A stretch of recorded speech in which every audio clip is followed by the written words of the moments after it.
classic car. I bet you'll never guess where I am. You might think it's a fancy showroom, but really, I'm on Alcatraz.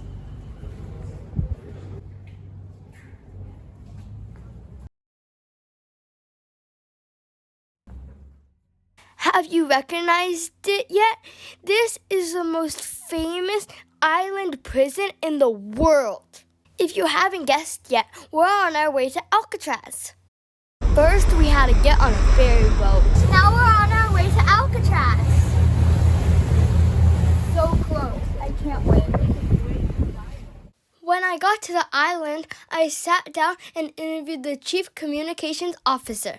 So now I'm here with Oliver, and he is a ranger at Alcatraz. And we're going to interview him and learn all about Alcatraz.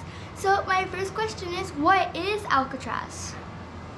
So Alcatraz is a National Park Service site, and we kind of have 4 different eras of history to tell here on Alcatraz Island. One, it was a military fort that started to defend the Golden Gate during the Gold Rush. After that, it became a military prison. After that, it became a federal penitentiary, if you think about like Al Capone and Machine Gun Kelly. And then after that, there was an indigenous occupation that really kind of kicked off the AIM movement, the American Indian movement. So it's part of the story we tell here on Alcatraz Island. That's really interesting. I had no idea Machine Gun Kelly was real. I thought he was only in Hollywood movies. I thought Machine Gun Kelly was a rapper that's married to Megan Fox. And when I started working here, I learned Machine Gun Kelly was actually a real person. So I think we're in the same boat. Why is the prison called Alcatraz? So in Spanish, the word pelican is Alcatrazes. So when the Spanish colonizers were settling the area, they actually didn't see pelicans, but they saw a lot of birds that maybe looked like pelicans, and they named it Alcatraz. When did the prison start? So the first prisoners on Alcatraz, I believe, were brought here in 1894, and they were actually people from the Hopi tribe. And so this is way back when the United States government was taking a lot of Native American children from their homes. And they were taking them to the boarding schools, and they were kind of making them cut their hair, and they wouldn't let them speak their language.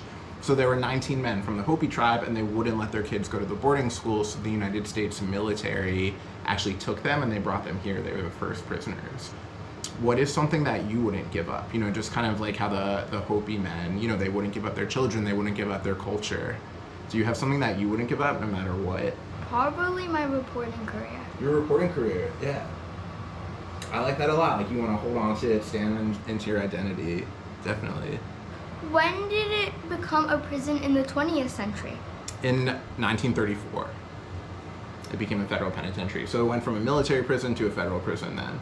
And then it closed in 1963. Why did it become a federal prison? So the only way you could go to Alcatraz is if you kind of made trouble in other prisons. So it became a federal prison for people who were kind of making trouble in like maximum security prison, and they really kind of wanted to isolate them from the other populations. How many prisoners did they have here altogether? Usually it would be like in the mid 200s or like 280 or so. But the maximum they could hold was 330.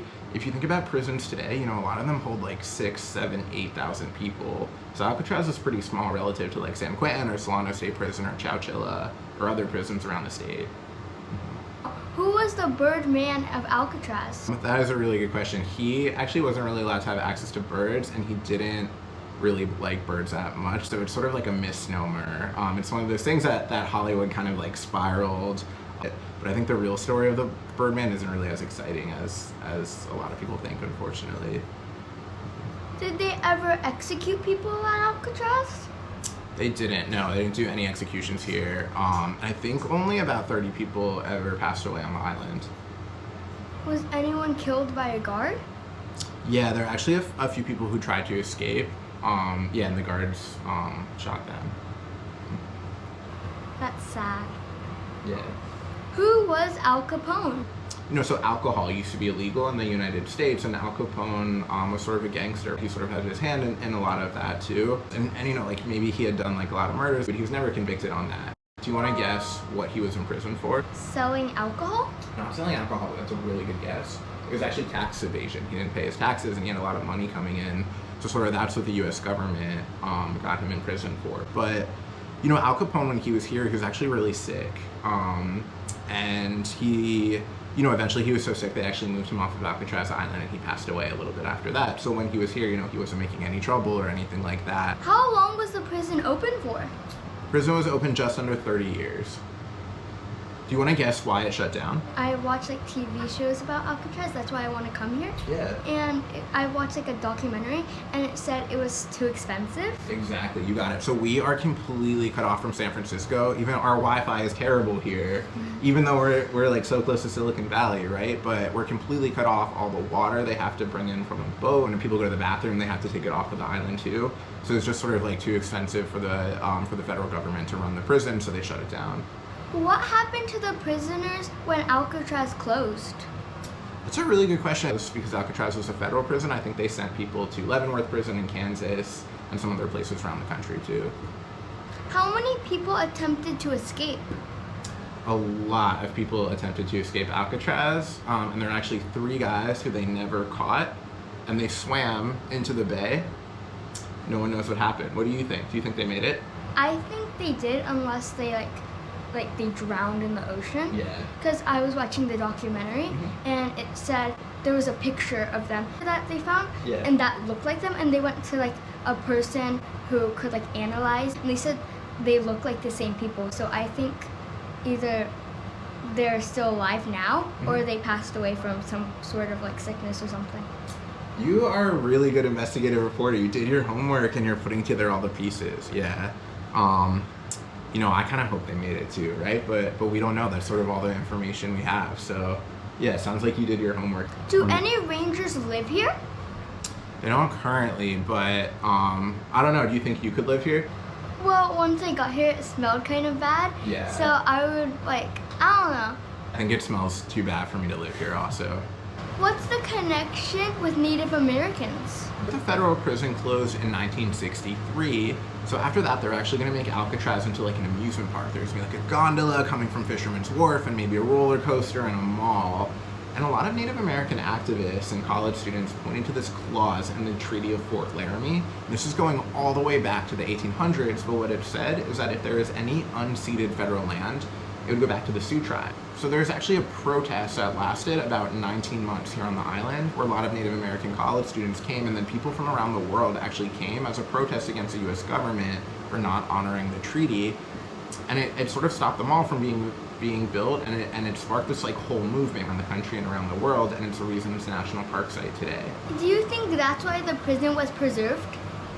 Absolutely, they were already knocking down parts of the prison to build that, to build the gondola and some other amusement rides too. So it's sort of one of the things that also came out of it is they preserved it. And so because we have this prison preserved, we're able to get people from around the world, and we're able to tell them the stories. And sometimes it's hard stories, right? Sometimes it's things that maybe people don't want to hear, but it makes them a little sad.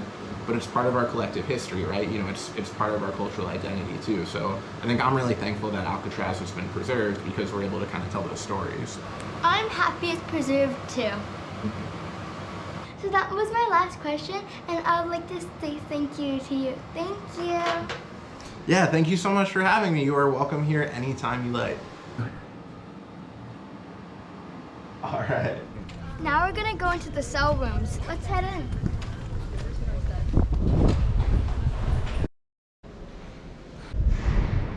Here I am inside the prison. I would hate to be an inmate. Those cells were so creepy. I thought there were gonna be ghosts in there. I couldn't even stand to look at it. How can you even think of living there? The prisoners would spend most of their day in the cell. Look at how tiny that is.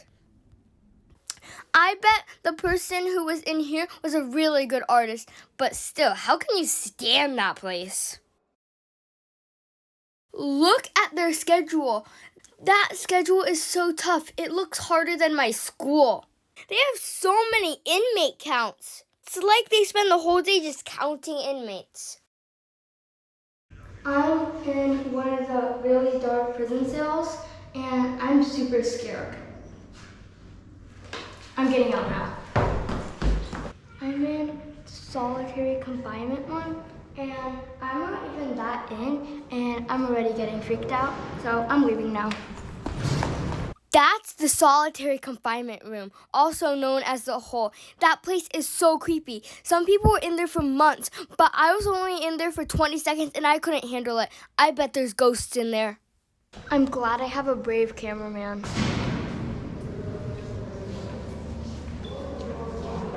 This is the cell where 3 men from Alcatraz escaped. No one knows if they survived. They made paper mache heads and they dug with spoons.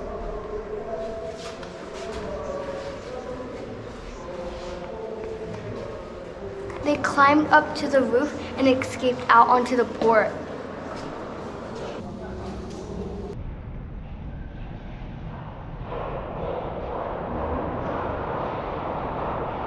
Now I'm in the prison library and I wouldn't mind being in here. I love reading, but my local library is better.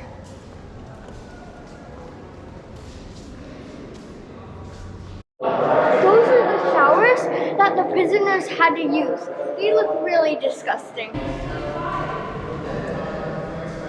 I wouldn't want to shower that many people. Yuck. These are the type of cups inmates had to drink out of. Gross. So now I'm in the place where if you want to talk to one of your family members, you can go talk to them. Let's see who's waiting for me on the other side. Oh, look, it's my twin. Can you guess which one is evil? Not me. That's William Baker, one of the last living Alcatraz inmates. He's 90 years old, and I got to interview him. How did it feel to be an Alcatraz prisoner? We were all sent here for breaking rules in other prisons. The rules were very strict here. You were locked in your cell most of the time. And there was no recreation Monday through Friday. The only way you ever get out of your cell Monday through Friday is to work. When you were through working, they locked you up back in your cell. That was their major punishment, was locking you up in the cell. You may not think it's very bad for a short period of time, but over a long period of time, that will get to you. That'll kick your butt. And they didn't have to spank you every day or beat you up. They just locked you in a cell, and eventually you spank yourself. How long were you here for? I was here for 3 years as punishment for escaping from another prison. And I did 5 years before I got here, so 8 years altogether. What do you want people to know about the experience at Alcatraz? Well, I would say my advice is stay out of trouble, but if you can't stay out of trouble, don't get caught. That's good advice. Thank you. Is there anything else you want people to know about Alcatraz or you? There are many, many things, but too many to really tell you in a short interview. But I did write a book titled Alcatraz 1259. And if you really want to know in detail about Alcatraz experience, it's in this book right here. Thank you so much. You're welcome. Sky, S-K-Y. S-K-Y. A good name. Thank you. He was really nice, so I bought his book and he signed it for me. Sky. Thank you. I want to say thank you to Ranger Oliver and Bill Baker for giving me interviews and making this a really special experience. Alcatraz was so much fun. I hope you guys enjoyed all the interviews and a tour of it. Don't forget to subscribe, and I hope to see you next time on Sky Girl Reporter with a new person telling what their job is and you learning. Bye! Here I am in prison in Alcatraz. Let me out. I promise I'll eat my broccoli. Let me out. Please, please, please.